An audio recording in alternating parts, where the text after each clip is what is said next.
The discussions held behind closed doors centered on the need to improve the efficiency of the oil and gas industry in Nigeria. President Muhammadu Buhari said the NNPC will soon embark on a diagnostic assessment of refineries, pipelines, depots, and other infrastructure across the country to ascertain the level of collaboration with Aramco. Governor of the Public Investment Fund, Yasir Al-Rumayyan, who spoke of their interest in Nigeria, affirmed the company's position to promote business investment opportunities through technology across the energy sector. We've made very good progress and we are going back very happy. We're going to set up teams.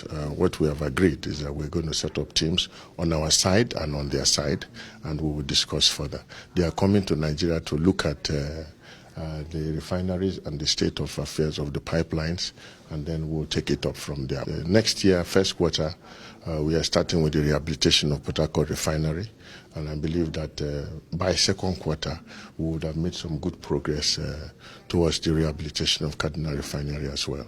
One of the promises the President made on second-term election, is to ensure that we have our refineries working again. Because as you all know as Nigerians, if those refineries are working, our expenditure on subsidy will reduce.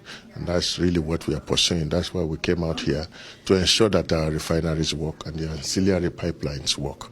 And we are dedicated to his promise to deliver to Nigerians. President Muhammadu Buhari also received in audience the United States Secretary of Treasury, Steven Mnuchin. How Nigeria can leverage on available opportunities in the development of finance cooperation towards enhancing the socio-economic transformation of the country dominated discussions. The cooperation manages a $60 billion fund set up by the United States government to help African countries address challenges of development.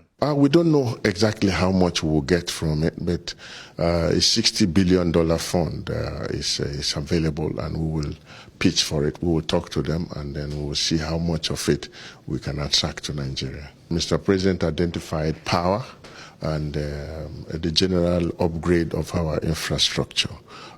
So we're going to, when we discuss the details with the Development Finance Corporation, we will come out with the details of the exact projects that will be funded from this funds that we will get from the U.S. We also discussed issues around anti-terrorism, because the Assistant Secretary for Terrorism also came with the Secretary of Treasury, and we had very good discussions. Similarly, the Minister of Industry, Trade and Investment, Niyi Adebayo, engaged various investment funds, including Asma Capital, funded by Saudi Pension Fund, Saudi Investment Agency, as well as the Sultan of Brunei and the Kingdom of Bahrain. They are very interested in investing in Nigeria, but unfortunately they've had a very bad experience in the past, and I promised that I would look into that issue when I get back home and see if we can come to a resolution of that particular problem.